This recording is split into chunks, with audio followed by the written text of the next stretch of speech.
Hello, and thank you for joining me for the Inside Star Citizen review. Let's see what there is for tonight. Last week, we explored some of the new adventures available to players in space in the upcoming Alpha 4.0. But there are even more dangers to be found within your spacecraft and vehicles. Fire is blazing a trail towards its awaited debut in the persistent universe. And while we don't want to burn any bridges with the resource management team, we'll jump out of the fire and into their frying pan in just a few weeks. Wow, I really bet their ears are burning. We're fired up to give the VFX arsonists a chance to set the world on fire this week, or at least just the interior of spaceships, because we don't want them to burn themselves out playing with fire. I'm out of idioms now. I'm gonna go see if I can add more fuel to the fire.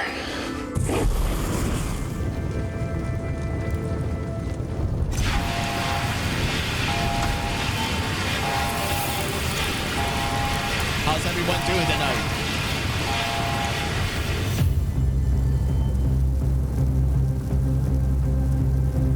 In 4.0, we'll have fire inside of ships. For our initial rollout, we didn't really want players to start fires everywhere. The poor service they really wouldn't be able. That's a hell of a last name. Look at this last name. Van Steen. Hold on a second. 4.0 will have fire inside of ships. Oh yeah, is For our everybody initial doing? rollout, we didn't really. Van Steenkist.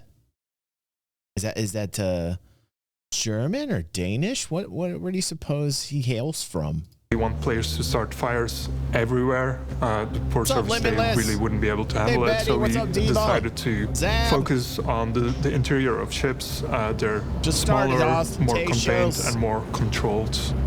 Fire is tightly integrated with the resource network system and a great fit for a first release within the spaceships where resource network will be focusing on as many ships as we can. Starting a fire is based on damage and It does different look kinds pretty of damn damage. wicked. Fires can be caused by ship items when they hit zero health. There are also ways for ship items to cause fires in the normal running and operation of them. We're currently looking at making it so that when they misfire and they have the highest level of wear, that there is a chance that they can also cause fires. But other types of damage, like impacts from weapons or explosions, they could also ignite a fire. Another way to start. Oh, this is going to make the dynamics of ship battles so interesting. What I want to know is, can you vent it out into space? Can you open up cargo bay doors and take the fire out? Like, that would be great. I would love the realism of that. The fire is getting the environment hot enough to actually get your surfaces to auto-combust.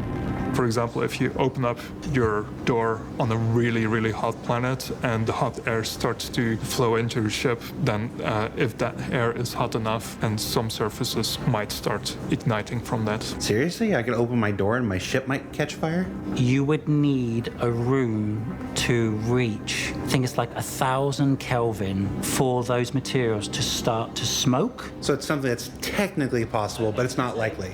If the planet is warm enough, yes. Is there a... I think better start making sure you know where you're at before you open those doors. You know what I'm saying? That's pretty interesting to me. I like that level of realism. You're going to see a lot of people that don't. You're going to a lot of people that are like, oh, they don't understand any of this and don't get the fact that this is supposed to be a game that's representing the most realistic space sim as possible. Which, again, don't get me started talking about the flight experience, but in every regards, this is supposed to give you the most realistic space sim out there. So I'm all for this. You're going to have a lot of people against this. I'm cool with that. Like, the learning curve should be crazy in this game.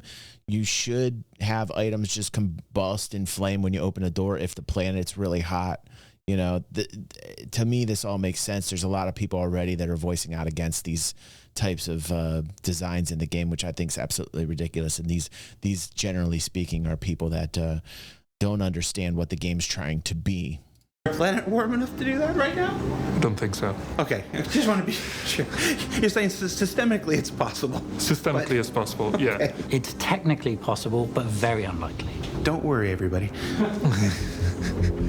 See, I don't worry about that stuff. I endorse that stuff. I love that stuff. I love the danger. I could deal with that. Like if I open my doors, say this, I'm playing the game, open the doors, things start catching fire, right? Instantly, what would most people think? Oh, this is some buggy shit, right? But like upon further investigation, if it were to happen to me, say a second time or a third time, I'd say, wait a second, this doesn't seem like a bug. Oh, wait, this planet's very hot. Oh, okay. And you put 2 and 2 together and you start to realize these things, right? That's the learning curves I love. That's the type of intelligence I like in the player base.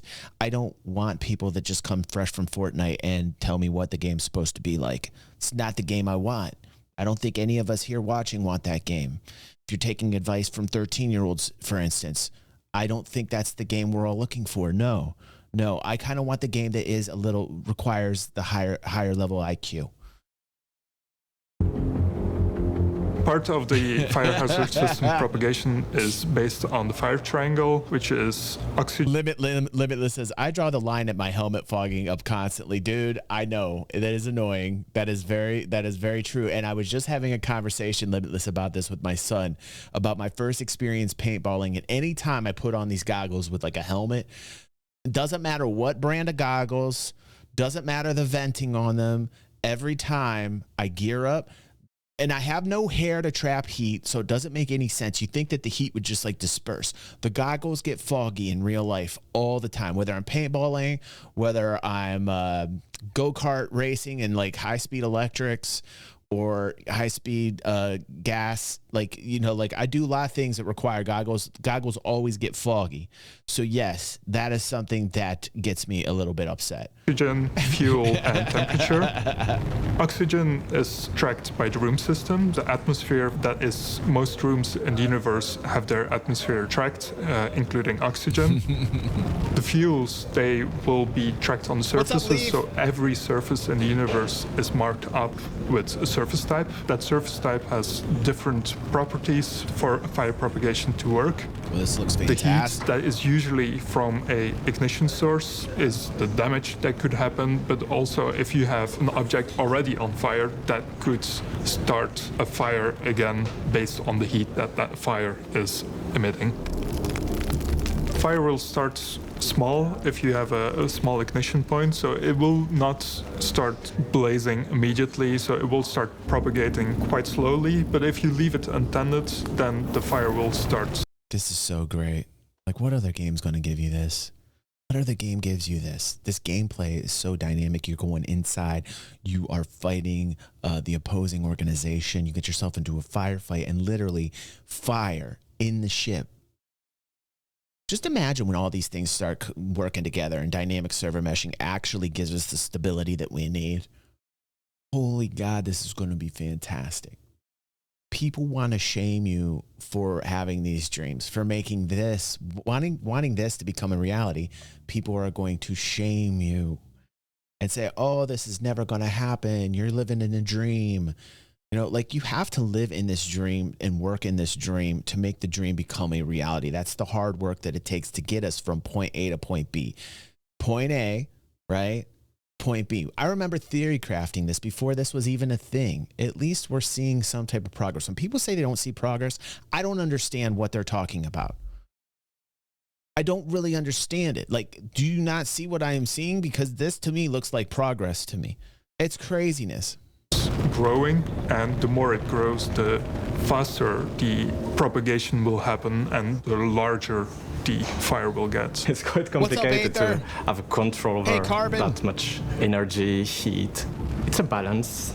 I think that's the hardest thing to get, having the balance, having the fire texture that works well with the particle behavior, with the heat. Yeah, so that's pretty interesting. Aether saying, Salty Mike is moaning that people are excited about fire because he doesn't like some of the cargo changes. I don't like some of the cargo changes, but I won't let that affect me being positive or affect me getting excited about things. It's kind of crazy. I think that's a little clickbaity that he does what he does. He's got the recipe down. I mean, that's what he does. It's working for him, right? He's getting those clicks. He's getting those views. He's very successful at what he does. So he's just putting it in there because he knows what he's he knows that's what he gets as a result when he starts bitching or moaning about things, because positivity does not get views. Negativity gets views, generally speaking. I have my moments. I have my moments of salt for sure. But like, you know, mostly what I realize is what this game wants to be. I'm trying to look at the big picture of everything, and I'm being patient about things, and I understand it's taking so long. And really, at the end of the day, if you get so upset about the game in any regards, like, walk away and play another title. It's an alpha, right? I mean, like, I think people that like make a big, like, get super dramatic about this are just really just moaning to moan, so people pay attention to them. It's kind of crazy. The sparks. You need to have the whole feeling of heat and danger, and it's when you get this spot where it really starts to make you look certainly afraid of it that, yeah, it starts gets good, I would say. This looks fantastic. Each of the materials I want to be that we have marked up, they have their properties, and we can set a material to be combustible or not. Most surfaces will be combustible. A few exceptions, such as glass, will not be. Camp. Absolutely.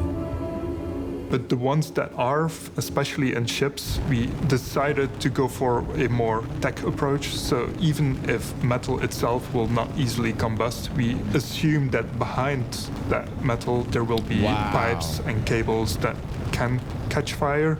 Wow. Based on the properties that each surface type has. For example, wood will burn different from rubber or plastic or metal. So the propagation between those will interact differently.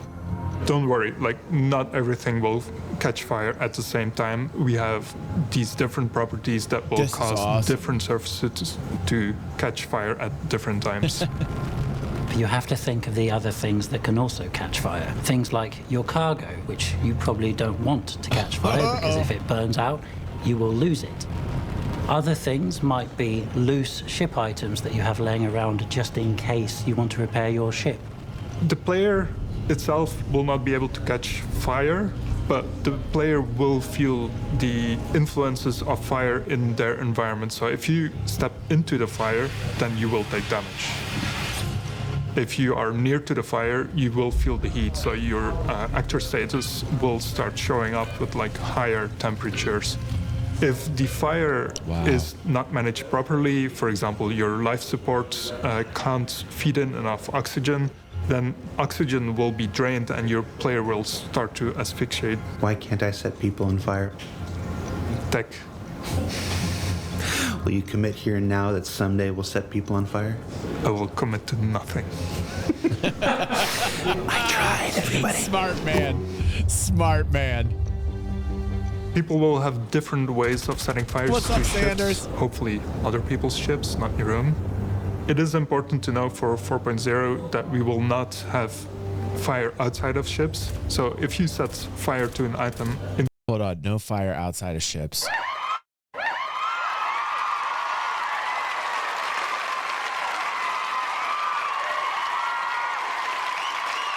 Nice. Nice. Inside one ship, you can bring it to another ship, given that the medium that you're traveling through has enough oxygen to sustain the fire. You can set fire by damaging items in the ship, so shooting them when an item dies, that has a chance to set fire. Set that pico Other on fire. ways to set fire are bringing in ignited items and placing them in someone else's ship. Die, evil Pico, die. Oh, he's using a Pico. See, this is why Picos are evil. See, look. You're using the very origin of evil itself, a Pico, and you're using the Pico to set fire to the ship. This just, again, proves why Picos are evil. One of the biggest challenges that we recently had with fire was the networking, and Francesco has done a really, really amazing job with getting that ready. The presence or absence of fire is a very, very important thing to convey to players. You don't want a player stepping into a thing that doesn't look like it's burning or avoiding a thing that looks like it's burning. Synchronizing fire was a very important part of making sure that the feature functioned correctly, and we have a lot of data that fire generates. Okay, question, and they'll probably answer this, but like, obviously there are going to be some people upset, myself included, when my beautiful Drake and the interior get fireized. Like, how do I redecorate my Drake once my Drake gets fireized, right? Because I don't, you know, like, I like the duct tape where it's at. You know, like, don't ruin the duct tape situation. And a lot of data doesn't work well over networks. Diva. There was a lot of work being put into relying as much as possible on the fact that our fire system is stable, it's deterministic, it will always do the same thing given the same initial parameters. There were a lot of cases, cases of players joining in late. They obviously don't get where the fire was 3 hours ago. They just say now, they need to know where it is now.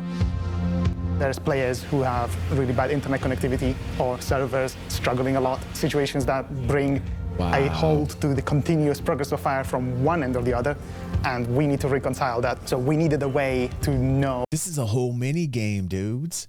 This is a whole mini game. This is fantastic. This is like another level of a gameplay while flying the ship around. I dig this. I really dig this. I will dig the completed version where, you know, it works as it's supposed to, because you know that there's going to be a lot of glitches and bugs with this to the point where people are getting sick of fire. You know that's the way it's going to be initiated, okay? But over time, I cannot wait when this works the way that it is supposed to. This will be fantastic. When fire was no longer suitably similar between what the player was seeing and what the server thought was there, and refresh it at that point and minimize how much data we needed to refresh it at that point. We are pretty happy with the way it works now. We have it so that it sends as little data as possible to sort of create these summarized states for the client and server. And only when these differ enough do we actually send that relatively big, still compressed, but relatively big snapshot to synchronize everything back together. A fire that is left unchecked will spread throughout your ship. And if it does this and it reaches your ship components... Oh, the electrical went out. Oh, my goodness.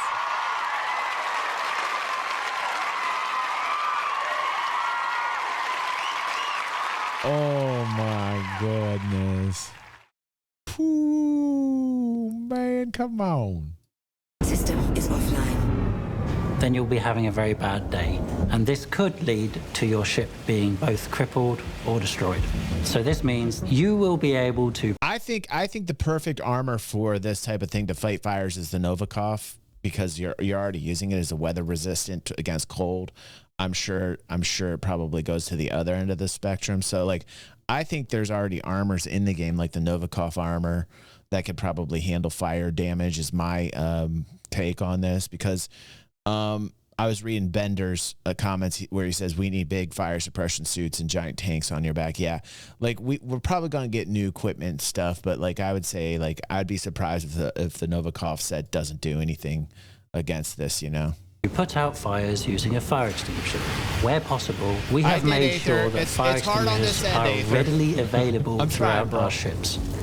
The extinguishers, they're very simple to use. They are point and shoot. You have to be careful that you don't start flailing wildly with your extinguisher. If you have to aim at the base of your fire and then keep it there to cool down the surface and take away enough of the heat and the oxygen so that the fire calms down. There will be a temperature readout where you can see how strong the fire is still where you're aiming. Wow. And you need to keep your finger on the trigger until it actually goes out. Fires can just be smoking there, and technically it's very close to being on fire. So you really do want to make sure it's really out before you move on. Because if you just leave them smoking and then go wandering off, there's a good chance it will heat up again and catch fire again. It's worth knowing that a fire extinguisher has a limited amount of ammo within it. Actually, yeah. To your benefit, you can also take your fire extinguishers back to where they are stored, plug them in, and then they will recharge the ammo. However, it is important to know that if your ship doesn't have a functioning life support at this moment, the recharge will not work. If you leave the fire completely untended, then your ship can completely burn out, so it will look completely black. If the life support can keep up providing enough oxygen, then it will just keep going until all of the fuel, that is the surfaces, has been burnt out. Wow. Or if the life support is not running, then your fire will start to diminish. But if you don't do anything, the life support will keep feeding in oxygen enough for the fire to be sustained and start spreading everywhere. You don't want people to put fires out? No. I want them to die in a fire. Views and opinions of Liam. This man needs a raise. This man needs a raise. He likes danger, man. He likes dangerous design, man. Hallelujah. And represent those of Platinum Pyramid Games, private space industries, or its subsidiaries. Perfect pyro. There are more ways to extinguish fire. With the life support and resource network, you can cut power to your life support for a room, and that means that there will be no more oxygen provided, which means that the fire itself will start using up all the oxygen, and it will extinguish slowly by itself. Another way is to open up your doors to open space, and that will mean that all of the atmosphere is being sucked out into open space, and again, no more oxygen for your fire to continue. After a fire... Bender has such a great idea. Bender's like, listen, I'm never turning on life support. I'm just going to wear my helmet all the time, suit and helmet all the time. Bender, that actually might be the solution, you know, not to have to worry about the fire gameplay. If you don't have to be bothered with fire, that might actually be the way to do it, Bender. You're metagaming, bro. You're metagaming. You can repair your items. Just bring your oxy pens, man. Just bring your oxy pens. You're set. Or replace them. Fire only can 100 damage credits. your interior of your spaceship. We have some very beautiful burn decals that Francesco and Guillaume have been working on to show you where your ship has been burnt. The visual damage to the surfaces is not something you can repair manually, but you can go to a repair station and repair your ship there. I mean, this is a walking advertisement. This is right in your face. The very confession, right? What we're seeing here right now is don't ever turn on your life support and listen to Bender. Bring your oxy pens, turn your life support off, and never have to worry about your interiors looking like this. Unless you're going for this look, very retro 90s look. I mean, like Mad Style said, like Mad Style and I were real retro. This is like where we used to play a lot of shows at back in the day in the 90s. Yeah, I think I played this venue before. This is like a gig I had somewhere in the 98, 99. I was pretty sure I played here. They didn't pay that good. And that will get rid of all of the visual burn. But if I want to leave it burned because it looks cool, I can do that? You can do that. It persists. Wow. I'm very happy with the current progress. It's been a very long road for the team to get to this point. It's amazing to finally be able to roll this out to the players. They've been working on this a long time. It's just so fun, and the results are very good and very quick. So I'm looking forward to see what people will do with it, like what kind of weird edge cases they'll find, and we'll probably have to fix up. But it's as long as the servers don't die because of fire, I think we will be able to deal with it. So what did we learn this week? Well, we learned where and how fire will make its first appearances in the persistent universe, in your spaceships. How it'll spread and the dangers of leaving it unchecked. Your spaceships will burn and maybe go boom. And both how you'll put them out or potentially spread the fire to other vehicles. And I'm banking y'all might find some ways that we missed. Now don't forget the ship showdown is still underway. It's your chance to vote on which vehicles you like best, as well as send John Crew messages on social media that he legally has to respond to during this time. Hi all, David here. The only thing I have to say about this is no. Just no. Our program will now conclude. For Inside Star Citizen, I'm Jared Huckabee. Thanks for letting us share the people and process of game development with you, and we'll see you all here next week. It's time to go Pyro Planet side. All right, cool. Oh wait, is there more? There looks like there's a little bit more. How do you start a fire? First, you contact the ATC. Yeah, I could start with that. That would be good. I could say that. You want me to do that? Well, first of all, you start. Yeah, you call the ATC, and they set fire to your ship. That's good. Good episode. Good episode. Haven't even got to play the new changes yet with the news patch dropping because I've been so busy this week. So we're going to be looking at cargo missions and a lot of other content at our Star Citizen After Dark here coming up. If you're watching on YouTube, try to get here live. Thank you very much for joining us on YouTube. You want to push the like, the share button. And for our live audience here on Twitch, we're going to be switching over and doing our after party as we always do. Thank you for joining me here on the Inside Star Citizen Review, the longest review Star Citizen show dealing with the progress. That's the word. Progress. And we see it. We do see it. Thank you.